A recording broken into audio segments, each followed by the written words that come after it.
dear students, myself Dr. Sangeeta, and the topic of discussion for today's class is apiculture यानी कि मधुमक्खी पालन। देखो बच्चों, पहले क्या होता था पुराने ज़माने में, मधुमक्खियाँ प्राकृतिक वातावरण में अपने छाते बनाती थी, अपने हाइव्स बनाती थी, और कुछ जो हनी कलेक्टर्स होते थे वो उन छातों से शहद का एक्सट्रैक्शन कर लेते थे।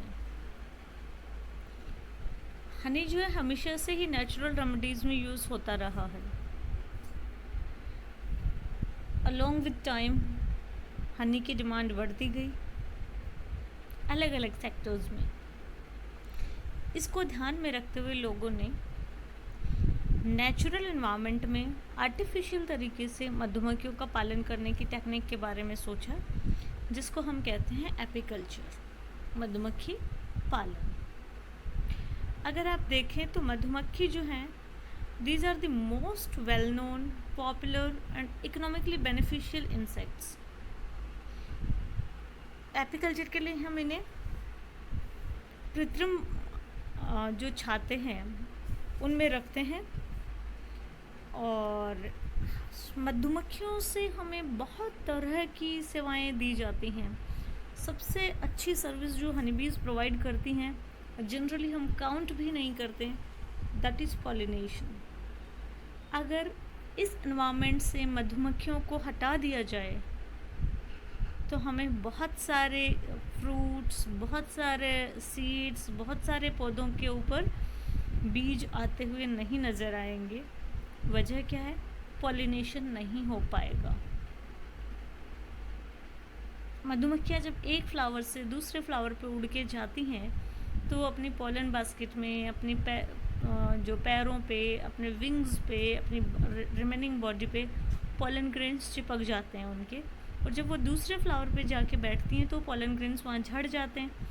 तो इस तरीके से क्या करती हैं, उनको भी उनका कोई इंटेंशन पॉलिनेशन नहीं होता, वो अपना पॉलन ग्रेन्स कलेक्ट करने के लिए ही एक फ्लावर से दूसरे फ्लावर पे जाती हैं, बट अनजाने में ही वो इतना बड़ा काम कर रही होती हैं। उसके अलावा शहद प्रोवाइड करती हैं, प्लस बी वैक्स का बहुत सारे सेक्टर्स में बहुत यूज़ है, ठीक है। तो वो भी मधुमक्खियों का जो छाता होता है, जो हाइव होता है, उससे प्राप्त किया जाता है। सोशल इंसेक्ट होती हैं, आपको मैं आगे बताऊंगी कि कितना अच्छा सोशल ऑर्गेनाइजेशन इनमें होता है, और डिवीज़न ऑफ लेबर भी शानदार देखने को मिलता है इनमें। हम ह्यूमन बींग्स फेल हैं इसके आगे।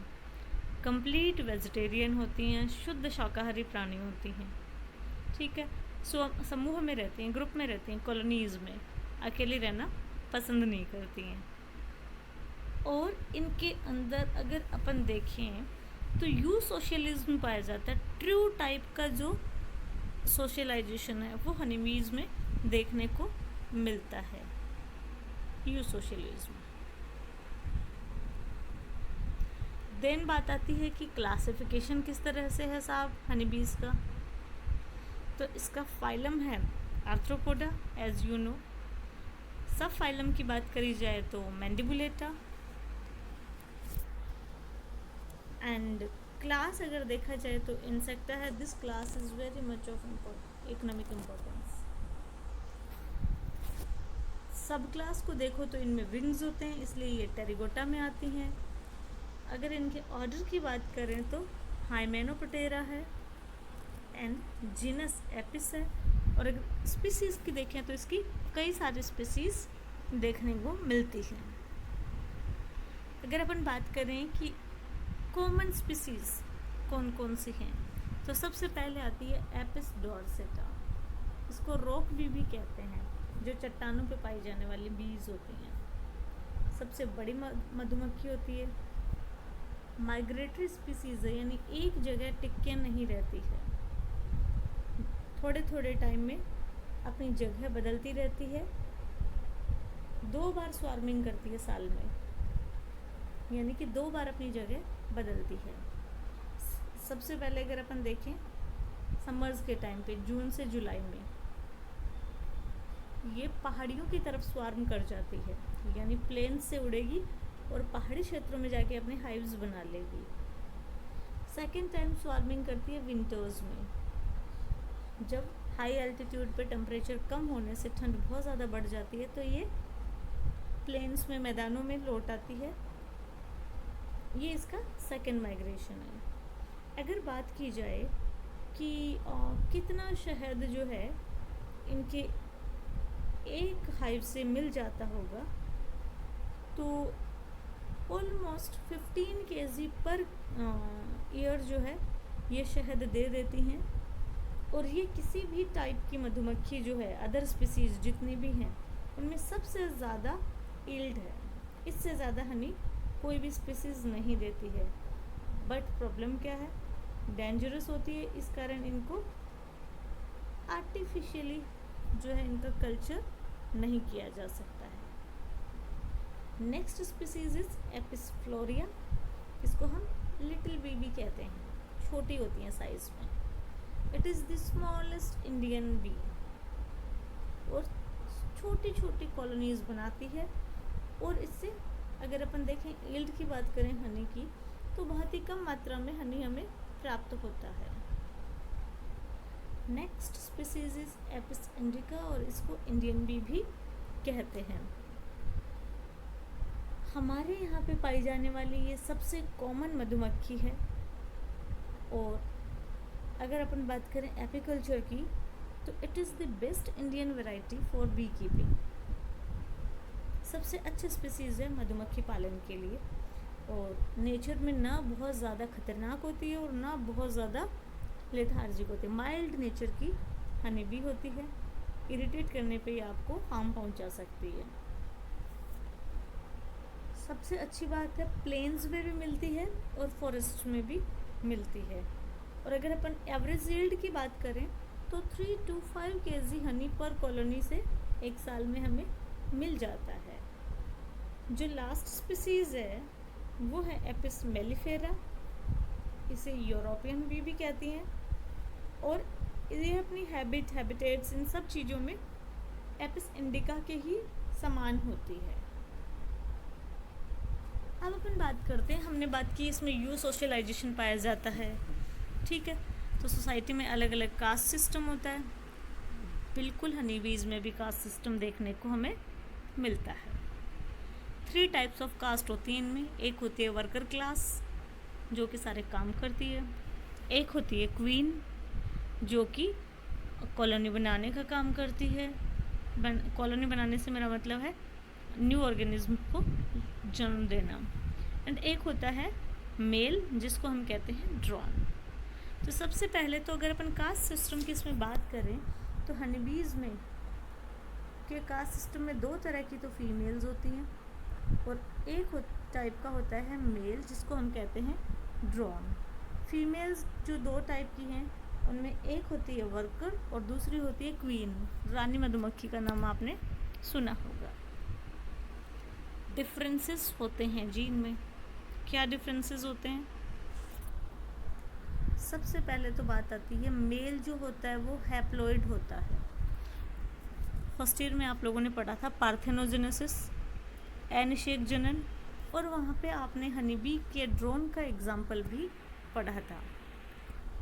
यानी कि ड्रोन जो है वो फर्टिलाइजेशन के थ्रू नहीं बन के पार्थेनोजेनेसिस के थ्रू बनता है। अनिषेचित जो अंडा होता है, unfertilised egg, it gets converted into drone.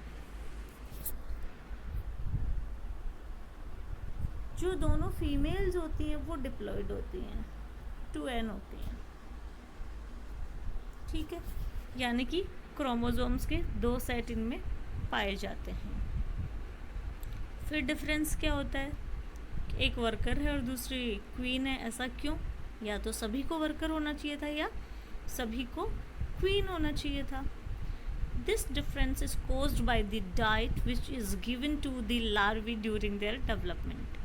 यानी कि जब ये फीमेल्स जो हैं, जो डिप्लॉयड जो लार्वी हैं, उनको डेवलपिंग स्टेज के टाइम पे जो न्यूट्रिशन दिया जाता है उसकी क्वालिटी पे डिपेंड करता है कि क्वीन बनेगा या वर्कर बनेगा। दोनों की अपनी अपनी इम्पोर्टेंस इसमें होती है। सबसे पहले हम बात करते हैं वर्कर की। तो वर्कर्स जो है वो डिप्लॉयड होते हैं, है ना, इसकी बात हम कर चुके। लेकिन ये स्टेराइल फीमेल्स होती हैं, यानी दे कैन नॉट रिप्रोड्यूस, प्रजनन नहीं कर सकती हैं, बंधे होती हैं। और कॉलोनी के जितने भी काम होते हैं, सारे के सारे काम वर्कर्स के द्वारा परफॉर्म किए जाते हैं। अलग अलग काम करती हैं तो अलग अलग नाम हो जाता है। जैसे बिल्डर बी, जो कि जो हाइव होता है, जो कॉलोनी होती है, जो छाता होता है, उसका निर्माण करती हैं। एक होते हैं फॉरेजर्स, जो कि ढूंढने जाते हैं फॉरेजिंग पे कि खाना कहाँ मिलेगा, पानी कहाँ मिलेगा, किस डायरेक्शन में है, कितने डिस्टेंस पे है, सारी इन्फॉर्मेशन वापस आके अपने हाइव पे देते हैं। एक होती हैं क्लीनर बीज, जो कि छाते की साफ़ सफाई को मेंटेन करती हैं। उसके अलावा हेल्पर बीज होती हैं, जो कि सहायता करती हैं छाते में छोटे मोटे काम करने के लिए। जो छोटी मधुमक्खियाँ होती हैं वो यही काम परफॉर्म करती हैं, उनको ज़्यादा डिफ़िकल्ट टास्क नहीं दिए जाते हैं। उसके अलावा इनमें डिफेंस का काम भी करती हैं। कुछ मधुमक्खियाँ छाते की आउटर सरफेस पे ही रहती हैं और वो डिफेंड करती हैं छाते को। तो बहुत सारे काम ये करती हैं। जैसे शहद बनाने का काम भी इन्हीं का होता है, पोलन ग्रेन्स, वाटर, बाकी की चीज़ें कलेक्ट करके लाना और शहद बनाना। फिर छाते पे फैनिंग करती रहती हैं ताकि टेम्परेचर कम रहे, जिससे शहद पिघले नहीं। उसके अलावा छाते को डिफेंड करती हैं और डिफेंड करने के लिए डंक मार देती हैं, स्टिंगिंग करती हैं। इसके लिए स्टिंगिंग एपरेटस भी इनमें पाया जाता है। उसके अलावा क्वीन को और ड्रोन को फीड करवाने का काम भी यही करती हैं। Next is queen. Queen in itself is of utmost importance for A bee hive. किसी भी मधुमक्खी के छाते में बहुत ज़्यादा महत्व होता है। जैसे घर के मुखिया का महत्व होता है, वैसा ही महत्व क्वीन का होता है। डिप्लॉयड होती है और फर्टाइल फीमेल होती है, यानी ये प्रजनन करती है। स्पेशलाइज्ड फॉर प्रोड्यूसिंग एग्स, यही काम होता है इसका, अपनी कॉलोनी की संख्या को नियंत्रित रखना। और इतना इम्पोर्टेंट काम करती है तो इसको स्पेशल डाइट दी जाती है, that is too much rich of nutrients. और उस डाइट का नाम होता है रॉयल जेली, जो पूरे हाइव में केवल और केवल क्वीन बी को दी जाती है, रानी मधुमक्खी को दी जाती है। और अगर देखा जाए तो जनरली एक कॉलोनी में एक ही क्वीन होती है, दो रानियां एक साथ नहीं रहती हैं। यानी इन इंसेक्ट्स में बहु पत्नी प्रथा नहीं थी, बहु रानी प्रथा नहीं थी, जैसे कि अपने यहाँ राजवंशों में होती थी कि बहुत सारी रानियाँ होती थी एक ही राजा के। यहाँ ऐसा नहीं है। और सबसे इम्पोर्टेंट बात कि एक ही रानी कैसे रह सकती है एक कॉलोनी में, और भी तो है, किसी को गलती से रॉयल जेली मिल जाए तो वो भी क्वीन में डेवलप हो सकती है, बिल्कुल हो सकती है। लेकिन जिसको पहले रॉयल जेली मिलना शुरू हो गया उसका डेवलपमेंट पहले स्टार्ट हो जाता है, और उस वजह से वो रिमेनिंग जो कॉलोनी में डेवलप होने वाले लार्वी हैं उनके फंक्शंस को कंट्रोल करती है। किस तरह से कंट्रोल करती है? It secrets फिरोमोन। जो भी लार्वी पहले डेवलप होना शुरू हो गया वो कुछ फिरोमोन सीक्रेट करता है, और वो फिरोमोन दूसरे लार्वी को क्वीन में डेवलप होने से प्रिवेंट करते हैं, रोक देते हैं। ठीक है। और इन फिरोमोन्स के थ्रू ये जो हाइव है उसकी जो रिमेनिंग बीज होती हैं उनके बिहेवियर को भी कंट्रोल करती है। अगर एक क्वीन की लाइफ की बात की जाए तो लगभग 2 से 5 साल तक इसकी लाइफ होती है। फिर आता है drone. It is the haploid but fertile mail.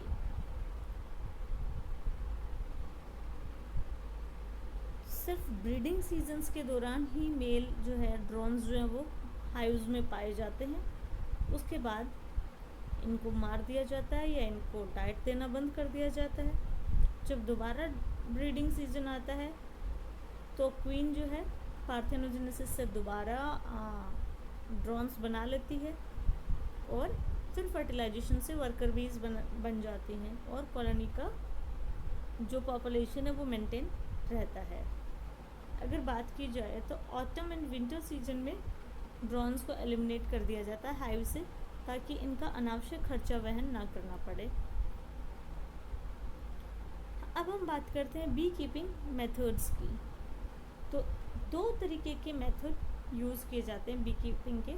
एक होता है इंडिजिनस मेथड और दूसरा होता है मॉडर्न मेथड। अगर हम इंडिजिनस मेथड की बात करें तो मधुमक्खियाँ नेचुरली अपने छाते बनाती हैं, जैसे कि इनकी हैबिट होती है, और हम ह्यूमन बीइंग्स अपने फ़ायदे के लिए या तो इन मधुमक्खियों को मार देते हैं या फिर धुआं करके इन्हें वहाँ से भगा देते हैं या आग जला के इनको वहाँ से भगा देते हैं। और फिर जो हाइव है जो कि शहद से फुल भरा हुआ है उसको वहाँ से हटा लिया जाता है, छोटे छोटे टुकड़ों में उसे काटा जाता है और फिर निचोड़ के शहद निकाल लिया जाता है। इस टेक्निक के बहुत सारे ड्रॉबैक्स हैं। पहली बात तो अगर हमने इतनी हनीबीज़ मार दी या फिर हनीबीज़ को आपने एस्केप करके भगा दिया तो भी उस हाइव में पलने वाले इतने सारे लार्वी जो हैं उनको मार दिया। दूसरी बात, बाई हैंड आप पिक कर रहे हो तो रिस्की भी है, आपको स्टिंग कर सकती हैं मधुमक्खियाँ, डंक मारा जा सकता है। ठीक है, एक कॉलोनी एक जगह से चली गई, ज़रूरी नहीं है उस एरिया में वो दोबारा अपनी कॉलोनी बनाएगी क्योंकि उसे थ्रेट महसूस होता है। तो इस तरह से बहुत सारे ड्रॉबैक्स हैं, इसके डिसएडवांटेज भी हैं। अब आता है मॉडर्न मेथड। मॉडर्न मेथड जो है बहुत सारी स्टडीज़ के बाद बनाया गया है, studies in the field of behaviour of honeybees. ठीक है, वो काम कैसे करती हैं, उनके फंक्शनिंग का जो वे है उसकी स्टडीज़ के बाद, और मोड ऑफ रिप्रोडक्शन कैसे होता है, उसके अलावा कैसे इनके जो हाइव है उनका रेगुलेशन होता है, इन सब चीज़ों को ध्यान में रख के इन पे बहुत सारी एक्सटेंसिव स्टडीज़ के बाद इस मॉडर्न मेथड का विकास किया गया है। इसमें क्या किया जाता है कि जैसे साइड में एक इमेज दिखा रखी है दिस वन, कि ये एक फील्ड है, इस फील्ड के अंदर सरसों का खेत आपको नज़र आ रहा है। इस फील्ड में ये जो दिख रहे हैं ये सारे आर्टिफिशियल बी हाइव्स हैं, कृत्रिम मधुमक्खी के हाइव्स हैं जो कि मार्केट में कमर्शियली अवेलेबल होते हैं, और इन हाइव्स को लाके खेतों में लगा दिया जाता है और उसके बाद इनमें कॉलोनीज़ लाके इंस्टॉल की जाती हैं। ये भी प्रोफेशनल से लेके आनी पड़ती हैं कॉलोनीज़, और उन कॉलोनीज़ को इनमें छोड़ दिया जाता है। होते कैसे हैं देखो, इस इमेज में हम आपको दिखाना चाहते हैं। जैसे मधुमक्खी का नेचुरल छाता होता है ना, वैसे इसमें भी सेल्स बनी होती हैं। इन सेल्स में मधुमक्खियाँ रहती हैं, इनमें अपना शहद कलेक्ट करती हैं, इन्हीं में रिप्रोड्यूस करती हैं, अलग अलग फंक्शंस के लिए इनको यूज़ किया जाता है। इस तरह से बॉक्स होता है, उसमें ये जो फ्रेम्स हैं ये डले होते हैं। जो एपीकल्चर करने वाले लोग होते हैं उनको इसकी आइडिया होता है कि किस सीज़न पे और किस पर्टिकुलर टाइम पे हमें इसको हार्वेस्ट करना चाहिए, जबकि कम से कम मधुमक्खियाँ कॉलोनी में रहें, प्लस शहद का जो अमाउंट है वो अधिकतम बन गया हो। ऐसे सीजन्स में यहाँ से हार्वेस्ट किया जाता है। उसके लिए इन फ्रेम्स को बाहर निकाल दिया जाता है और मधुमक्खियों को दूसरे नए हाइव्स में इनोकुलेट कर दिया जाता है। इस मेथड की भी अपनी कुछ डिसएडवांटेज है। वो क्या है, पहले एडवांटेज की बात कर लेते हैं। एडवांटेज तो ये है कि इजी टू कीपिंग, और कोई बहुत ज़्यादा स्पेस की ज़रूरत नहीं पड़ती। तो खेतों में साइड में अगर लगा दिया जाए तो वहीं पे आपके एक एक्स्ट्रा इनकम सोर्स बन जाता है, कोई बहुत ज़्यादा देखभाल की ज़रूरत नहीं पड़ती है। ये तो हुआ इसका एडवांटेज। डिसएडवांटेज ये है कि जो एपीकल्चर का जो आर्टिफिशियल मेथड है उससे हम जो शहद प्राप्त करते हैं वो शहद अगर कंपेयर किया जाए नेचुरली जो बी हाइव्स होते हैं उनमें मिलने वाले शहद की तुलना में कम अच्छी क्वालिटी का होता है। वजह क्या है कि जिन भी फील्ड्स में आपने हनी बीज को छोड़ा है उन फील्ड्स में एक या दो तरह के या तीन तरह के फ्लावर्स ही उनको मिल पाते हैं। इस वजह से जो पॉलन्स का जो वैरायटी है वो कम हो जाती है, जबकि नेचुरली जब हनी बीज अपना छाता बनाती हैं तो दूर दूर तक वो अलग अलग तरह के फूल ढूंढ ढूंढ के उनका मकरंद चूस के आती हैं, तो उस शहद की क्वालिटी ज़्यादा अच्छी होती है। दूसरी बात है कि अगर आपको एपीकल्चर करना है तो आपको देखना पड़ेगा कि आसपास जो है रोड्स वगैरह ना निकल रही हो, वरना वो हनी बीज को डिस्टर्ब कर देती है। मोबाइल टावर्स वगैरह ना हो, उनसे ही मिसगाइड हो जाती हैं। कुछ एक फैसिलिटीज़ का आपको ध्यान रखना होता है, जैसे कि पानी की सुविधा आसपास ही हो ताकि उसकी सर्च में इन्हें दूर ना जाना पड़े। और अगर हनी बीज आपको भटकते हुए मिले तो फिर इनको वापस से रिनोकुलेट करना होता है। मेंटेनेंस बहुत ज़रूरी है। अब अगर अपन बात करें डिजीज़ेस की, तो मधुमक्खियों में एक प्रोटोजोअन डिजीज़ होती है जो कि नोज़ेमा नाम का जो प्रोटोजोआ है उसके द्वारा की जाती है। और एक होता है इनका नेचुरल एनिमी जिसको हम कहते हैं वैक्स मोथ। ये वैक्स मोथ दिस वन शहद पी जाता है इनके छाते से। तो ये दो जो हैं एपीकल्चर के सामने चैलेंजेस हैं, but it's a good way of extra income along with agriculture, needs not too much efforts. ये था हमारा आज का टॉपिक मधुमक्खी पालन। जल्दी मिलते हैं नेक्स्ट टॉपिक के साथ, तब तक के लिए अपना ख्याल रखिए, सेफ रहिए। Thank you.